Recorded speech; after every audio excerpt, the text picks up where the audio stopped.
आज का जो हमारा टॉपिक है, जो प्रीवियस वीडियो में हमने जिसको छोड़ा था, और वो था जनसंख्या नियंत्रण के उपाय। तो ये मैंने बता दिया था कि जनसंख्या भारत सहित या विश्व सहित सभी देशों की जो जनसंख्या वृद्धि है उसको रोकने के लिए जो प्रमुख उपाय क्या है, उन्हीं उपायों को हम डिस्कस कर चुके हैं, जो मैं आपको पहले बता चुका हूँ। शिक्षा को बढ़ावा देकर, जनसाधारण को जागरूक करके, जनन स्वास्थ्य या रिप्रोडक्टिव और चाइल्ड हेल्थ जो प्रोग्राम है उनको बढ़ाकर, और उनका दायरा है वो हम लोग बढ़ाएंगे, तभी ये प्रोग्राम या इन प्रोग्राम से जुड़ी योजनाएं जो होगी वो सभी लोगों तक या जनसाधारण तक पहुंचेगी, और जनसाधारण प्रत्येक की इसमें भागीदारी होगी, तभी हम भारत की जनसंख्या को रोकने में कामयाब होंगे। और हमारी आने वाली जो पीढ़ियां होगी या जो नस्लें होंगी, जो 2030, 2040, 2050 जो अभी जन्म लेने वाली है, हम उनके लिए आदर्श परिस्थितियां छोड़ के जा सकते हैं। तो उन्हीं में एक है गर्भ निरोधक उपाय। और ये मैंने बता दिया था कि जब जनसंख्या नियंत्रण की योजनाओं को जब विस्तारित किया गया, बढ़ाया गया, तो इनका उद्देश्य केवल जनसंख्या नियंत्रण ही नहीं, बल्कि जनसंख्या के साथ साथ जन्म या एक स्वस्थ हेल्थ या स्वस्थ जन्म क्रिया का भी रहा है, जिसके लिए हमने जन्म से संबंधित सभी पहलुओं से भी लोगों को या जनसाधारण को जागरूक करने का प्रयास किया जा रहा है। उन्हीं में हम लोगों ने, भारत सरकार ने इन योजनाओं में बड़े बड़े साइंटिस्ट या बड़े बड़े जो विकसित या बड़े बड़े जो बहुत ज्यादा कौशल व्यक्ति होते हैं या बुद्धिजीवी व्यक्ति होते हैं, जो दूरदर्शी होते हैं, उनकी योजनाएं आगामी 10-15 साल तक होनी चाहिए। ऐसी योजनाएं हमें बनानी चाहिए जिसका परिणाम हम लोगों को आने वाली पीढ़ी, हमें नहीं तो हमारी आने वाली पीढ़ियों को तो कम से कम उन योजनाओं का लाभ मिल सके। ओके, तो उन्हीं योजनाओं में एक है गर्भ निरोधक। तो गर्भ निरोधक उपाय क्या है हम लोग पढ़ेंगे। तो कॉन्ट्रासेप्टिव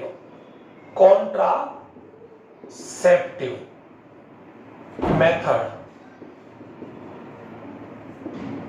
ओके, अब बात आती है कॉन्ट्रासेप्टिव यानी गर्भ निरोधक उपाय। और ये हम लोग लास्ट वीडियो में पढ़ चुके हैं कि गर्भ निरोधक वे युक्ति या साधन, यो कह सकते हैं कि द युक्ति यानी कोई ना कोई एक युक्ति हो सकती है, कोई ना कोई भौतिक, रासायनिक या कोई प्राकृतिक उपाय जो अवांछित गर्भ यानी शुक्राणु और अंडाणु की निषेचन क्रिया को रोके। और ये मैं आपको लास्ट वीडियो में बता भी चुका हूं कि थर्ड जो हमारा चैप्टर होगा उसमें ह्यूमन रिप्रोडक्शन को पूरा समझाया हुआ है, उसको लेकर हमने अलग से वीडियो बना रखे हैं। और इंग्लिश मीडियम के हिंदी मीडियम के स्टूडेंट्स उसमें प्रॉपर थोड़ा प्रॉब्लम बता रहे हैं, तो वो उसको भी हम लोग अलग वीडियो में बना लेंगे। तो वहां पर अच्छी तरह बताया गया है कि संतान की उत्पत्ति कब होती है, जब पति और पत्नी यानी एक मानसिक, शारीरिक, भावनात्मक और आर्थिक रूप से सुदृढ़ जब यूं कर सकते दंपति जब विवाह के योग्य होते हैं, जब ऐसे वही विवाह के योग्य होते हैं और यही होना चाहिए। तो जब वो संतान प्राप्त करना चाहते हैं तो वो जो फिजिकल या कोइटस या इंटरकोर्स जब करते हैं तो नर द्वारा यानी नर पार्टनर द्वारा छोड़े गए शुक्राणु यानी इंसेमिनेशन के बाद शुक्राणु मादा की अंडवाहिनी में अंडाणु को जब निषेचित करता है या इसको पेनिट्रेट करता है तो निषेचन क्रिया के बाद युग्मनज का निर्माण होता है। और वही युग्मनज यूं कह सकते हैं कि 8 से 9 माह की भ्रूण विकास एम्ब्रियोजेनेसिस प्रक्रिया के द्वारा एक बहुकोशिकीय एक मानव शिशु में बदलता है, जो सामान्य प्रसव क्रिया द्वारा जन्म लेता है, जिसे हम जन्म कहते हैं। तो वही बात है, अब यूं कह सकते हैं जनसंख्या नियंत्रण कब होगी, जब दंपति या व्यक्तियों के पास उसे रोकने के लिए कारगर उपाय होंगे। और वो कारगर उपाय में एक कॉन्ट्रासेप्टिव, और ये एक साधन, एक युक्ति है जो हम लोग डिफाइन कर सके। तो आज हम लोग उन्हीं में से कुछ युक्तियों बारे पढ़ेंगे। सबसे पहले हम लोग पढ़ रहे हैं प्राकृतिक उपाय। जो नाम में पता लग रहा है, प्राकृतिक यानी नेचुरल टेक्निक या नेचुरल मेथड। ओके, अब नेचुरल मेथड या नेचुरल मीन्स ये आप लोग समझ जाओगे। दूसरा हम बैरियर, हम लोग मैं इनके नाम पहले वाले वीडियो में बता चुका हूं, फिर बता दूं बैरियर यानी रोध। तीसरा अंतर्गर्भाशय युक्ति यानी आईयूडी। फोर्थ है पिल्स या गोलियां। फिफ्थ है सर्जिकल कॉन्ट्रासेप्टिव यानी नसबंदी। तो हम इनके बारे में हम लोग डिटेल पढ़ेंगे वन बाय वन। तो let start with first natural उपाय। अब देखो सबसे पहली बात है, जो नेचुरल उपाय क्या है इसके क्या क्या सिग्निफिकेंस है और क्या क्या इसके यू कह सकते हैं बैकडाउन है। तो शब्द प्राकृतिक उपाय का सबसे पहली बात है, इसमें किसी दंपति यानी प्राकृतिक उपाय की सफलता किस पर डिपेंड करती है कि जो दंपति होते हैं यानी जो पार्टनर होते हैं यानी जो पति पत्नी होते हैं वो उनके कुछ विशेष बातों को जानते हैं। इन पति पत्नी या दंपति को एक तो मेंस्ट्रुअल साइकिल यानी जो मानव मादा में आने वाली जो मेंस्ट्रुअल साइकिल है जिसे हम लोग ऋतुस्राव या ऋतुस्राव 28 से 30 दिनों के बाद में रिपीट होने वाला एक आवश्यक जनन चक्र है जिसे हम लोग मेंस्ट्रुअल साइकिल, रज चक्र, आर्तो चक्र, मासिक माह या अलग अलग नाम से बोलते हैं। तो ये 28 और इसकी प्राप्ति या इसका प्रारंभ मानव मादा में उसकी प्यूबर्टी 10 से 12 एज में चालू होता है। और हम जान भी चुके पहले में बताया कि मैरिजेबल जो एज है 18 टू 21 के बीच होनी चाहिए फीमेल की और 21 से 24 होनी चाहिए मेल की। तो एक्चुअल में क्या हो सकता है कि 18 से 21 वर्ष की जो लड़की होती है वो कहीं ना कहीं गर्भ धारण करने को लेकर या संतान प्राप्त करने को लेकर वो कहीं ना कहीं मानसिक और शारीरिक रूप से तैयार है, लेकिन वो आर्थिक रूप से मजबूत हो इसके लिए उसकी एजुकेशन को कंप्लीट होना जरूरी है। तो ऐसे में ये रचक है। तो सबसे पहली बात है प्राकृतिक उपाय जो है इसमें सबसे पहला जो लाभ यानी एडवांटेज जो है इसमें दंपति के द्वारा कोई भी यानी यू कह सकते हैं, ये ध्यान दोगे, किसी भी भौतिक यानी किसी भी भौतिक या रासायनिक यानी किसी भी भौतिक या रासायनिक कॉन्ट्रासेप्टिव का उपयोग नहीं किया जाता। इस उपाय में अगर इसका यूज नहीं किया जाता तो इसका किसी प्रकार से कोई भी साइड इफेक्ट यानी ध्यान दोगे कोई भी साइड इफेक्ट जो होता है वो इन दोनों पर नहीं होता है। पति पत्नी में किसी पर भी इसका कोई साइड इफेक्ट नहीं है। तो आप ये सोचिए सर बिना साइड इफेक्ट के भी ऐसे कोई टेक्निक हो सकती है। तो मैं बता दूं कि कॉन्ट्रासेप्टिव आइडियल होना चाहिए, उनका कोई साइड इफेक्ट नहीं होना चाहिए। मैंने बताया था लास्ट वीडियो में, लेकिन बता दूं कि कुछ ऐसे कॉन्ट्रासेप्टिव होते हैं यानी फिजिक का है, भौतिक और केमिकल, उनका कहीं ना कहीं कुछ ना कुछ साइड इफेक्ट होता है, चाहे वो 100 में से 10 महिलाओं पर ही हो, क्योंकि हर की physical language, hormonal discharge, hormonal conditions, body language, stress हर फीमेल की अलग होती है। तो कहीं ना कहीं कुछ साइड इफेक्ट तो होते हैं, लेकिन इसका कोई साइड इफेक्ट नहीं होता। ये सबसे बड़ा इसका एक महत्व मैं आपको पहले ही समझा दूं। इसका एक सबसे बड़ा सिग्निफिकेंस, इसका सबसे बड़ा जो लाभ यही है कि इसमें कोई भौतिक या रासायनिक कॉन्ट्रासेप्टिव का यूज नहीं किया जाता। अतः दंपति या उपयोगकर्ता पर किसी प्रकार का कोई साइड इफेक्ट नहीं पड़ता। ये इसका सबसे बड़ा एडवांटेज है। सबसे बड़ा इसका जो डिसएडवांटेज है या जो बैकडाउन की बात हम कर सकते हैं, यानी इसकी सबसे बड़ी जो हानि है, ध्यान दोगे बैकडाउन इसका ये है कि प्राकृतिक उपाय के द्वारा दंपति अवांछित गर्भ को रोकने में 100% कारगर या इसकी सफलता की जो दर है बहुत कम है। अब आप बोलोगे सर ये ऐसा कैसे? क्योंकि हर फीमेल की जो बॉडी लैंग्वेज होती है या उसमें जो मेंस्ट्रुअल साइकिल का जो कंडीशंस है वो एनीमिया है क्या, रेगुलर है क्या, वो स्ट्रेस है क्या, वो वर्किंग वुमेन है क्या, वो यूं कह सकते हैं कि हाउसवाइफ है क्या, या वो स्पोर्ट्समैन है, यानी कौन है, यानी हर की फिजिकल लैंग्वेज अलग अलग है। तो हार्मोनल डिस्चार्ज की वजह से इसमें क्या होता है कि जो रज चक्कर है, क्योंकि इसकी सफलता किस पर टिकी हुई है, दंपति को रज चक्कर की पूरी जानकारी होनी चाहिए। इसको एक ही रूप से आप समझे लिखेंगे, रज चक्कर की जानकारी होनी चाहिए दोनों पार्टनर को सब। और ये संभव कैसे हो सकता है? ये तभी संभव हो सकता है जब ये दंपति पति पत्नी बने उसके पहले टीनेज फेज में यानी विद्यालय स्तर पर ही अगर हम यौन शिक्षा को प्रारंभ करके मेंस्ट्रुअल साइकिल की जानकारी, मेंस्ट्रुअल साइकिल में कौन कौन से फेज में अंडोत्सर्ग क्रिया होती है, गर्भ ठहरने की संभावना कब ज्यादा होती है, कौन से दौरान या कौन सी अवधि में कोइटस या मैथुन क्रिया को अवॉइड करके गर्भ को रोका जा सकता है, ये सारी बात। और ये सबसे बड़ी बात है मेंस्ट्रुअल साइकिल की जानकारी और दंपति दोनों का क्या होना, संयमित होना। क्योंकि पति पत्नी अगर वो संयमित होंगे, कंट्रोलर होंगे, कहीं ना कहीं यूं कर सकते हैं कि उनमें पैशंस होना चाहिए, और पैशंस होगा तभी वो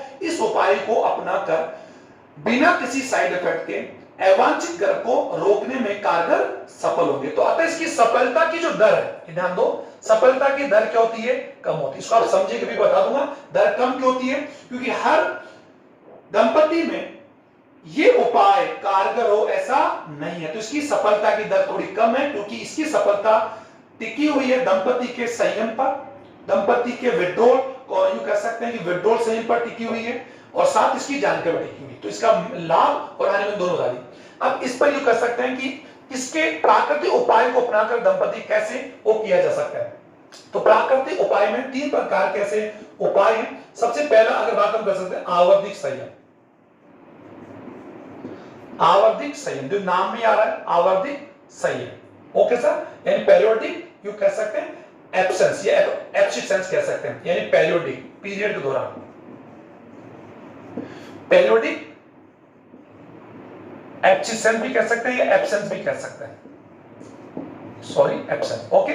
इसका तात्पर्य होता है कि ये एक उपाय है आवर्तिक संयम। दूसरा अगर बात हम कर सकते हैं बाह्य स्खलन, इसको आप लोग समझेंगे क्योंकि अभी आप लोगों को हम लोगों ने मेंस्ट्रुअल साइकिल नहीं पढ़ा, आप ये समझिए कि मेंस्ट्रुअल साइकिल को बिना पढ़े हम पढ़ रहे हैं, ओके। और मेंस्ट्रुअल साइकिल का वीडियो हम लोग प्रीवियस जो चैप्टर है उसका जो थर्ड उसमें मैं बता रखा है। बाह्य स्खलन यानी विड्रॉल,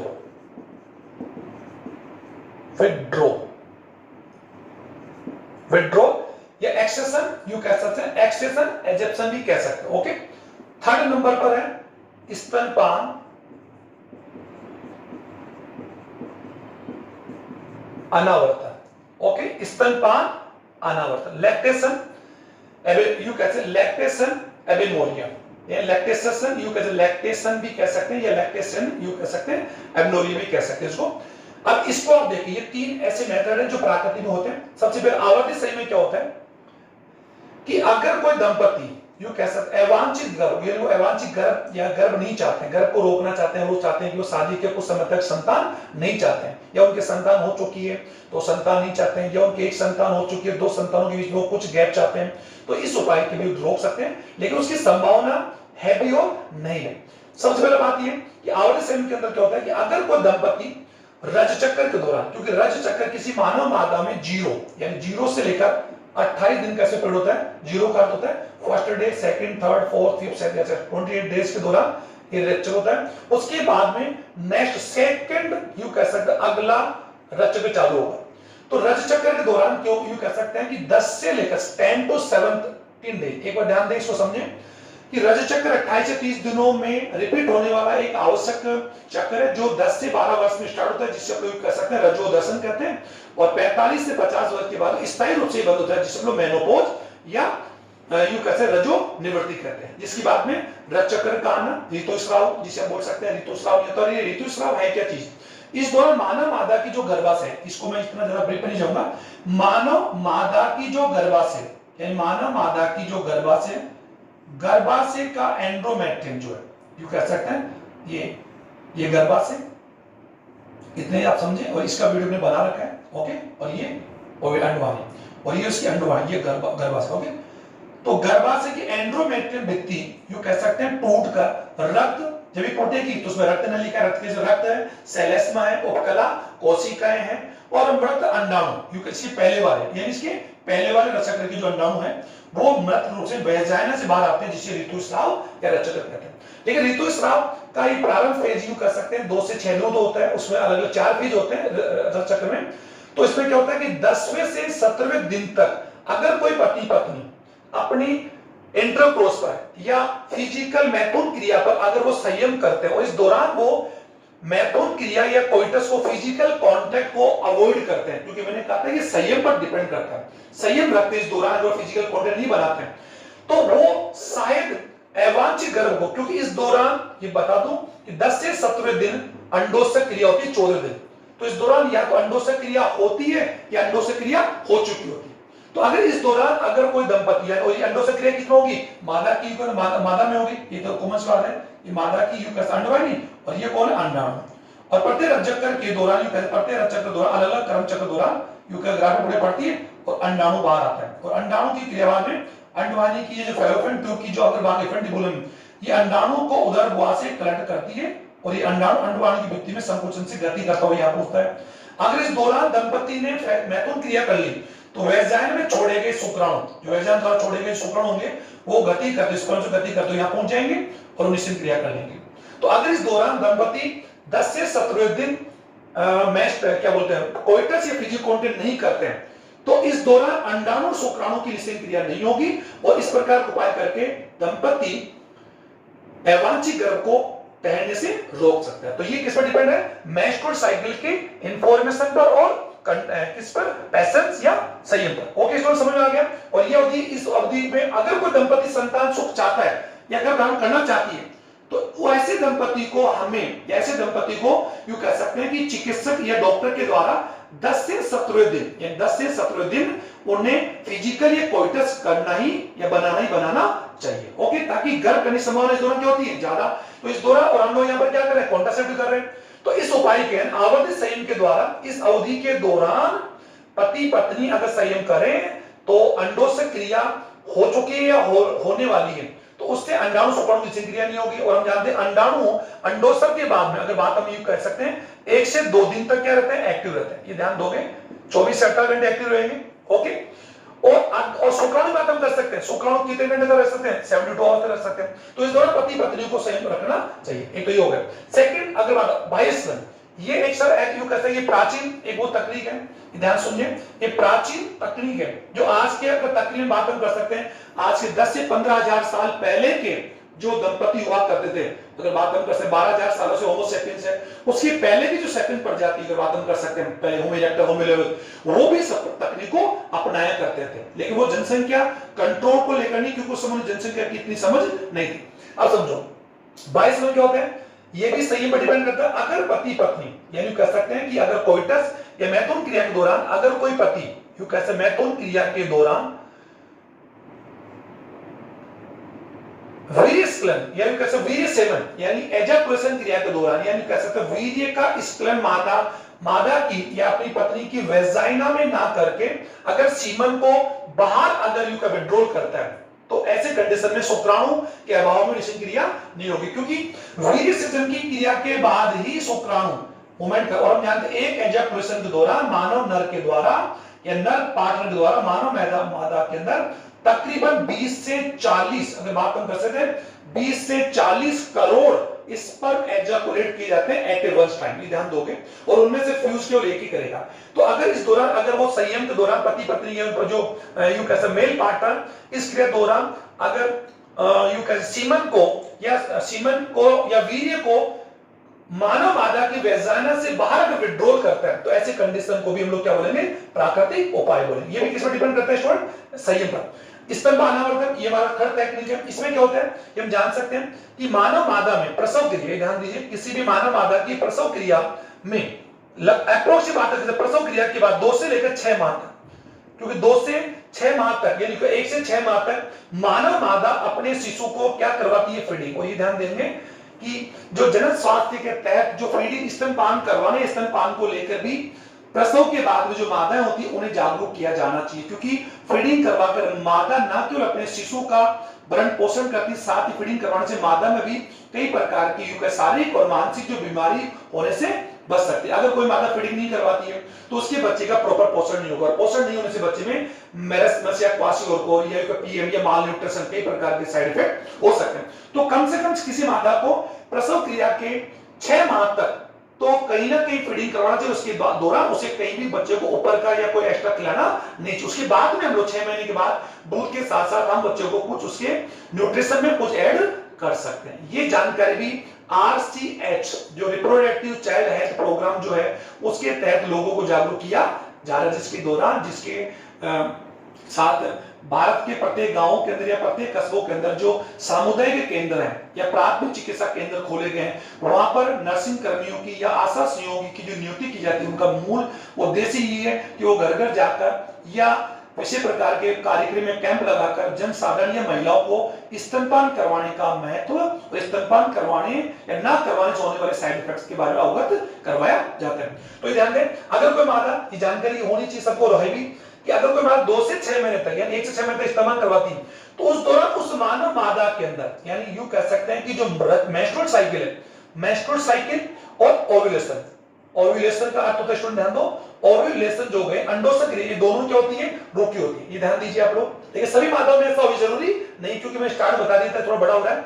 इसका साइड इफेक्ट मैंने क्या बताया था, इसका बैकग्राउंड क्या हानि क्या बताई थी कि सभी मादाओं के अंदर सबसे पहली बात तो क्या होती है कि दंपति को इस मेंस्ट्रुअल साइकिल का अभाव हो या सभी मादाओं में मेंस्ट्रुअल साइकिल में होने वाले जो चेंज होते हैं वो सेम नहीं होते हैं, ये भी ध्यान देंगे। मेंस्ट्रुअल साइकिल के दौरान दंपति अगर उसकी जानकारी नहीं रख पाती है या सही नहीं रख पाती है तो उपाय करने के बाद भी, कई बार उपाय करने के बाद भी ये तकनीक गर्भ को ठहरने से रोकने में कारगर सिद्ध नहीं हो पाती। तो इसीलिए इसका एक बैकडाउन है, यानी सबसे बड़ी हानि है कि सफलता की दर बहुत ही कम, लेकिन फिर भी ये अगर यूं कह सकते 100 में से अगर यूं कह सकते हैं कि 70% लोग इसको कारगर कर सकते हैं, 30% कारगर नहीं कर सकते। इसका रीजन होता है सभी की बॉडी लैंग्वेज या कंट्रोल जो होता है वो सबका अलग अलग होता है।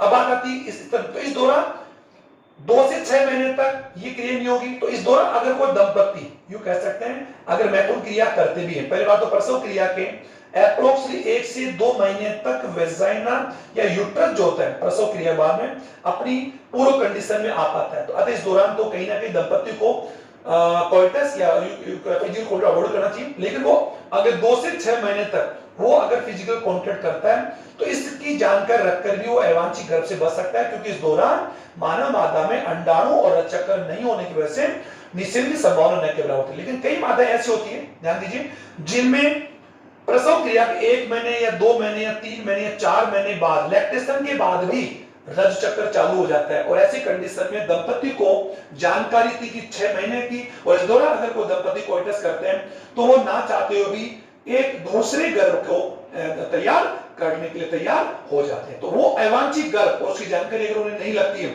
और हो सकता है कि वो अवांछित गर्भ को अगर हटाया नहीं जाए, रोका नहीं जाए, तो वो जन्म लेता है, और जन्म लेने का अर्थ होता है कि वो गर्भ या वो बच्चा उनका जब तक पैदा नहीं होता तब तो उनके लिए क्या था, अवांछित। तो कई दंपति ऐसी होती है जो ना चाहते हुए भी, यूं कहते ना चाहते हुए भी पहले बच्चे के बाद उनका दूसरा बच्चा भी यूं कैसे जन्म ले लेता है। ओके सर, तो ये कई कारण है। अब इसका मैंने हानि और लाभ दोनों बता दी, इसको मैं ज्यादा लंबा या बड़ा नहीं करूंगा, तो ये आपके समझ में आ गया होगा।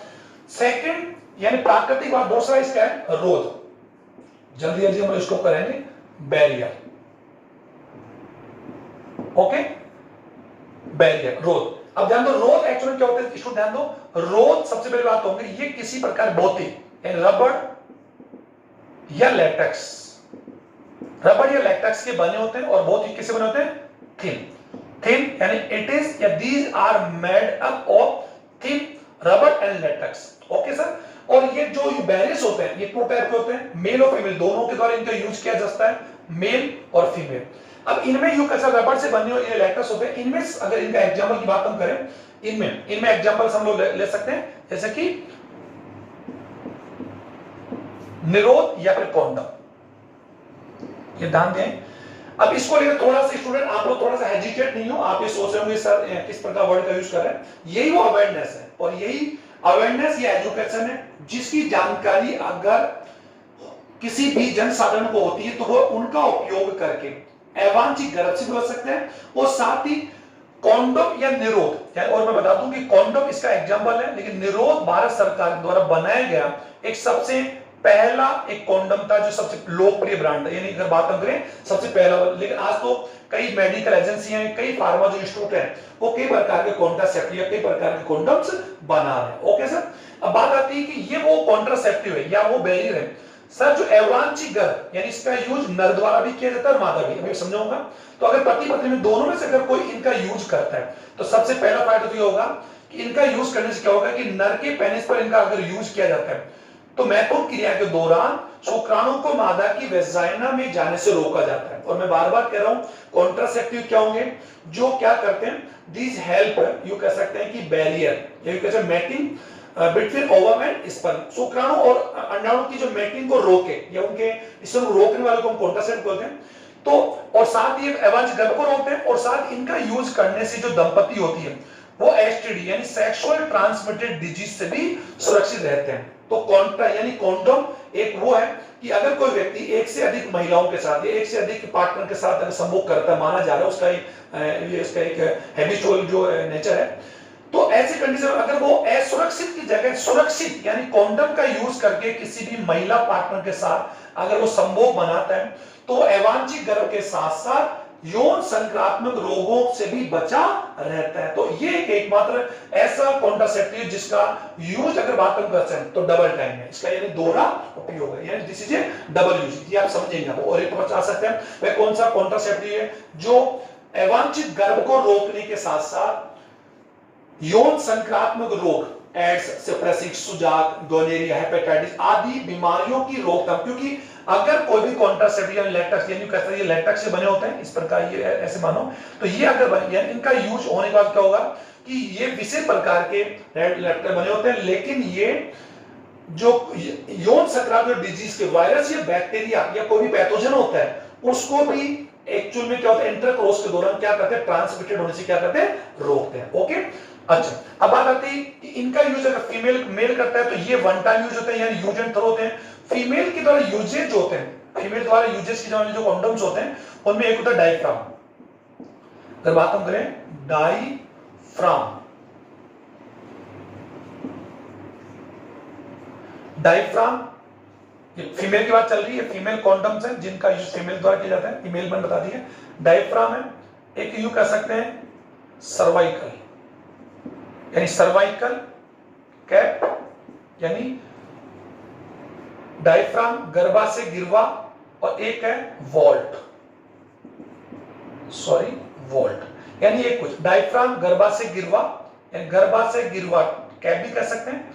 और ये विशेष प्रकार यू कह सकते हैं, ये विशेष प्रकार के बने होते हैं जिनका यूज यू कह सकते, जिनका यूज फीमेल द्वारा किया जाता है। अब बात आती है इनमें क्या होता है कि मैथुन क्रिया के दौरान अगर कोई फीमेल पार्टनर अगर गर्भाशय गिरवा या इनका यूज करती है तो इनका यूज करने से क्या होगा कि मैथुन क्रिया के दौरान नर द्वारा छोड़े गए जो शुक्राणु होते हैं वो आगे नहीं पहुंच पाते हैं। तो कॉमन सेंस की बात है हम लोगों को बता दी, पर इनका यूज क्या होता है कि इनका यूज यू कह सकते मल्टीपल टाइम हो सकता है।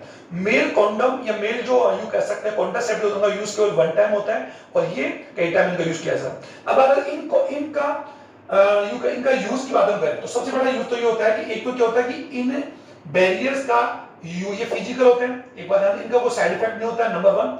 नंबर टू का ये होता है कि इनका यूज कोई भी पार्टनर यानी कोई भी उपयोगकर्ता बिना किसी प्रशिक्षण, बिना किसी ट्रेनिंग या बिना किसी डॉक्टर या बिना किसी नर्सिंग कर्मी के एडवाइस के या फिर बिना प्रशिक्षण को भी कर सकते हैं। अतः इनका उपयोग करने से उपयोगकर्ता की पहचान या उसकी प्राइवेसी क्या होती है, हिडन होती है। यानी कोई भी दंपति में अगर इनका यूज करते हैं तो वो प्राइवेसी होती है और इनका उपयोग करने के लिए उन्हें किसी विशेष ट्रेनिंग की आवश्यकता नहीं होती है।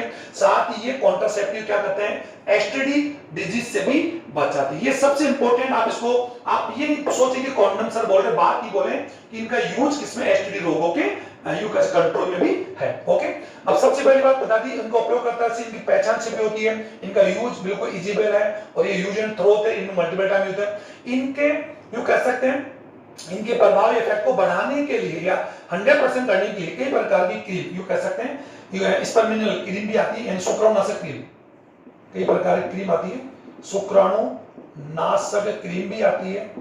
एक यू कह सकते हैं फोम, यू कह सकते फोम भी कह सकते हैं, फोम या झाग आते हैं, ये कई प्रकार क्रीम आती है जिनका यूज करके भी इनके प्रभाव को बढ़ाया जा सकता है, क्योंकि ये वो क्रीम से जिनके द्वारा मादा वेजाइना में या मादा के यूट्रस में इसको लगाया जाता है। तो इस प्रकार की एजैकुलेशन के बाद में ये क्रीम या फोम क्या करते हैं, शुक्राणु की गति को रोकते हैं और शुक्राणु को क्या करते हैं, नष्ट करते हैं, जिससे शुक्राणु अंडाणु तक पहुंच नहीं पाते। तो ये मैंने कुछ आपको बता दिए। इसके बाद भी कर सकते हैं अंतर्गर्भाशय युक्ति एक और पढ़ लेते हैं, फिर बाद रिमेनिंग को हम लोग सेकंड वीडियो बना लेंगे। थर्ड वन है आईओडी। आईओडी इसको ध्यान दें, इसका नाम हम सुन चुके अंतर गर्भाशय युक्ति। ओके, अंतर गर्भाशय सॉरी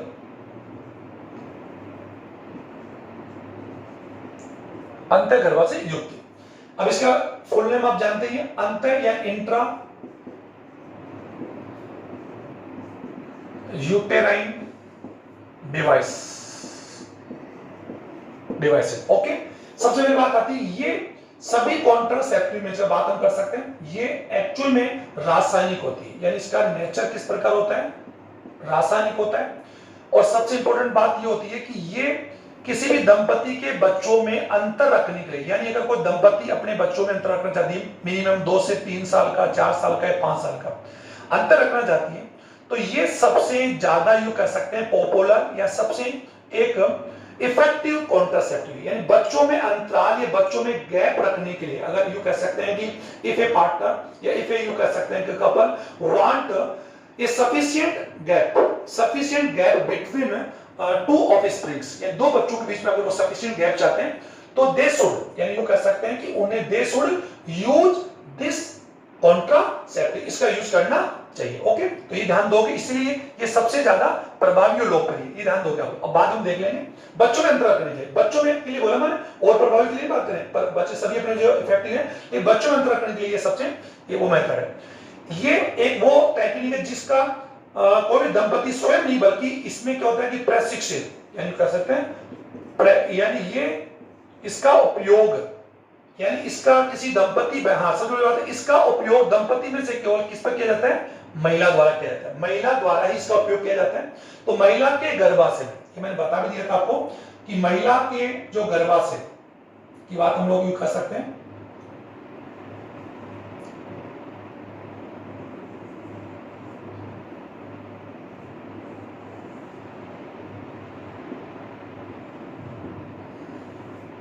अभी हम लोग रफली डायग्राम से काम चला रहे हैं, फिर देखेंगे।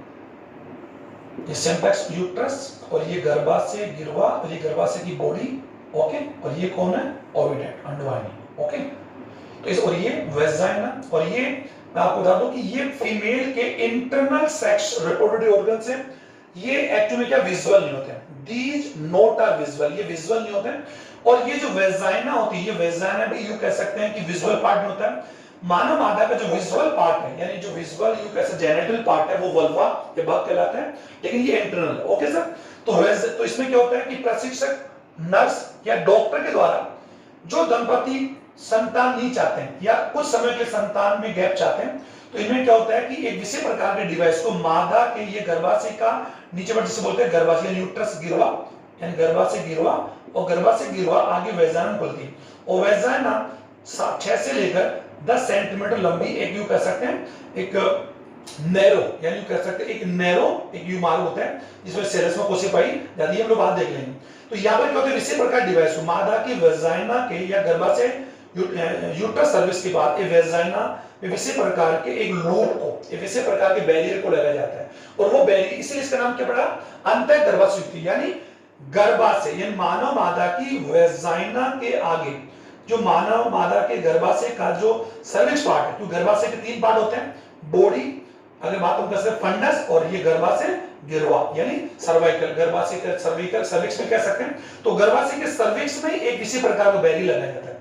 ये बैरियर कोई दंपति स्वयं नहीं लगा सकता, इसी तरह से डॉक्टर या नर्सिंग के द्वारा ही लगाया जा सकता है। ये कॉन्ट्रासेप्टिव जो कहते हैं 6 महीने, 9 महीने, 12 महीने, 18 महीने या 24 महीने या कुछ साल तक लगाया जा सकता है, और जब उन्हें गर्भ जाने की आवश्यकता होती है तो प्रशिक्षित डॉक्टर द्वारा इन्हें हटाया जाता है ताकि वो दंपति उन्हें गर्भ धारण को तैयार हो सके। तो ये अपने आप में कौन है, अस्थायी कॉन्ट्रासेप्टिव है, अस्थायी। और अस्थायी करते हैं ये 6 महीने तक, कोई दंपति 6 महीने तक ये चाहते हैं, तो ये वन टाइम है, एक बार डिवाइस लगाने बाद में अब दंपति को रोज किसी प्रकार के बैरियर की आवश्यकता नहीं पड़ती। कॉन्डोम की बात हम करें तो कॉन्डोम एक वो बैरियर है जिसका दंपति को जब जब वो कोइटस या इंटरकोर्स करते हैं उनका यूज करना पड़ता है, लेकिन इसमें मल्टीपल यूज नहीं करना पड़ेगा, एक बार यूज करके वो लंबे समय तक उस दंपति को अवांछित या अनडिजर्वेबल यू कर सकते हैं संतान से बचा सकते हैं। तो ये समझ आ रहा होगा आपके, इसे गर्भाशय में की सर्विक्स में लगा, इसलिए इसका नाम क्या पड़ा, अंतः गर्भाशय युक्ति, अंतः गर्भाशय में लगाया जाने वाला डिवाइस है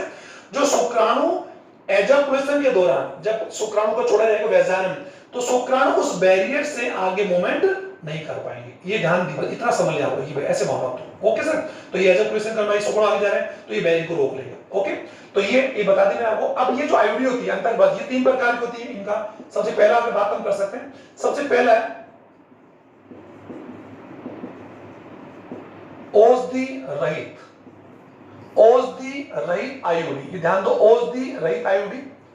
सेकंड है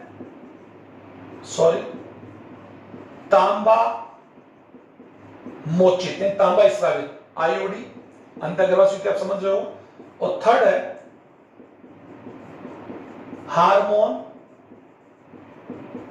मोचित आईयूडी, यानी कह सकते हैं मेडिकेटेड, यानी ध्यान दोगे मेडिसिटेड, मेडिसिटेड, या यूं कह सकते हैं कि बिना, यानी अमेडिसिटेड आईयूडी।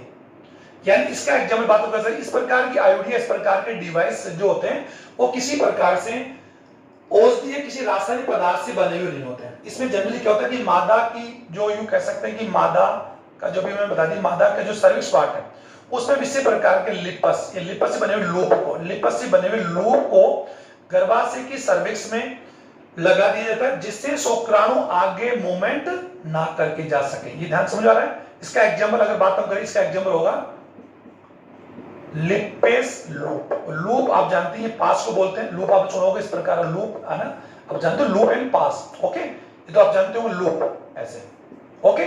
तो लिपेस लूप इसका एग्जांपल। इसमें क्या होता है कि ये किसी प्रकार की औषधि का या मेडिसिन का इसमें यूज नहीं होता है, इसमें किसी प्रकार का रबड़ या लैटेक्स का बना हुआ एक लूप होता है। उस लूप को बैरियर के लिए मानव मादा की, जिस मादा जो इस उपाय बना रहे हैं उसके यूट्रस के सर्विक्स पार्ट में इसको इम्प्लांट कर दिया जाता है, ओके सर। इसका एग्जांपल है लिपेस लूप। अब आ जाओ तांबा मोचक।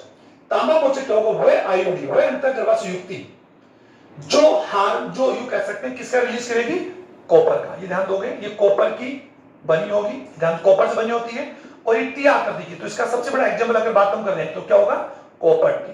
ये ध्यान दीजिए कॉपर टी, और इसके कई नाम और हैं, कॉपर टी भी है, कॉपर 70 और मल्टी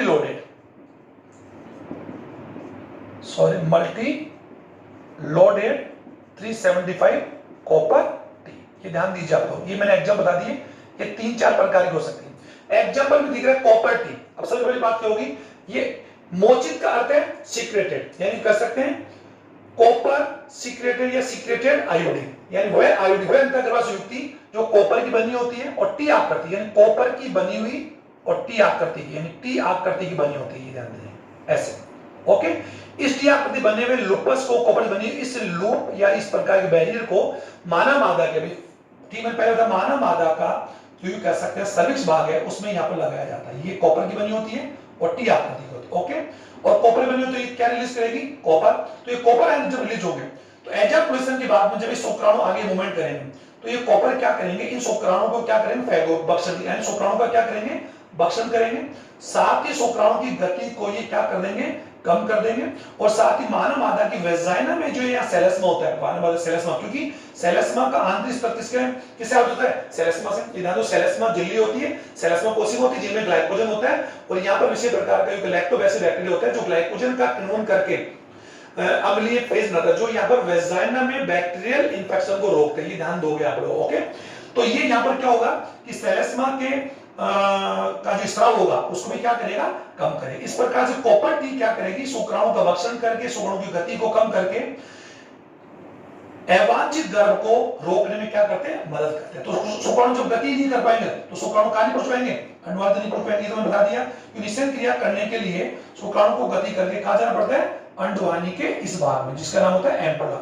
तो जब शुक्राणु यहां तक पहुंच ही नहीं पाएगा तो निषेध क्रिया नहीं होगी। हार्मोन, अभी ध्यान दो, ये हार्मोन से बने होते हैं, कॉमन सी बात है। हार्मोन रिलीज करने वाली आयोडी होती है, ये भी लूप होता है, बस ये कॉपर से बने होते हैं हार्मोन, क्योंकि हार्मोन रिलीज करेंगे।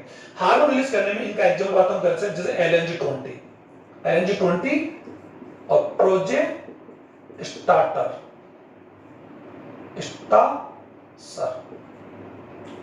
ओके, स्टार्टर भी कह सकते हैं, ये इसके एग्जांपल हो सकते हैं, ओके।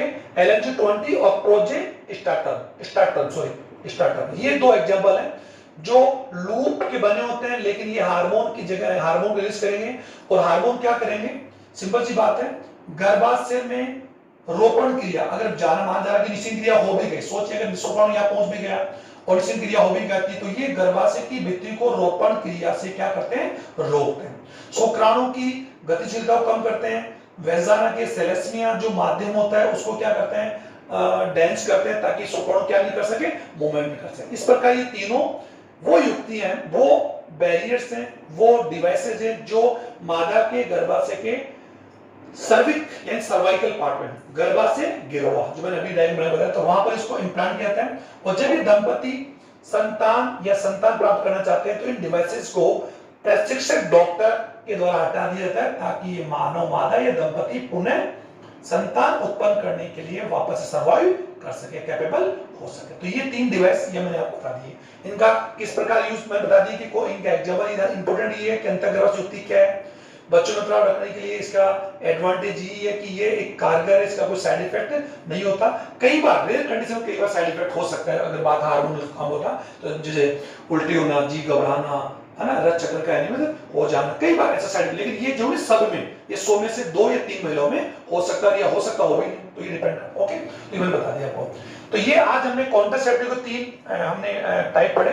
जो सेकंड टाइप हम लोग जो बचा के रख रहे हैं वो हम लोग पढ़ेंगे नेक्स्ट। एक तो कौन सा, पिल्स, और तीसरा कौन सा है, सर्जिकल।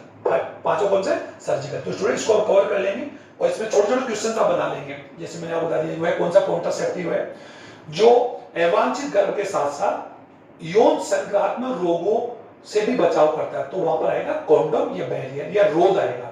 अब वहां पर ये प्रश्न आता है कि क्या कोई आईयूडी अंतर्गर्भाशय युक्ति अवांछित गर्भ के साथ साथ क्या यौन संक्रामक रोगों के को भी रोकती है या वायरस को रोकती है, तो आंसर क्या होगा, नहीं। क्योंकि अंतर्गर्भाशय युक्ति में जो हमने बैरियर लगाया वो बैरियर केवल शुक्राणु के यूं कह सकते हैं कि शुक्राणु का जो मूवमेंट है, शुक्राणु का जो पासिंग है उसको बैरियर करता है, लेकिन किसी वायरस या किसी बैक्टीरिया को वो एक्चुअल में वहां पर क्या नहीं कर प्रोटेक्ट या उसको स्टॉप नहीं कर पाएगा। तो ये ध्यान सुन लें। और ये एक प्रकार से एक ऐसा ही मेथड है आईयूडी जो बच्चों में अंतराल रखने का सबसे उचित और सबसे इफेक्टिव अगर कोई यू कह सकते हैं डिवाइस है तो दैट इज यू कह सकते दिस इज आईयूडी। और मीन मैंने बता दिया इंट्रा यानी गर्भाशय के अंदर स्थापित किया जाता है और प्रशिक्षित डॉक्टर कर सकते हैं, अतः इसको कोई भी वो नहीं करता। तो इसका कहीं ना कोई मेरिट भी है, कोई demerit. Thank you very much.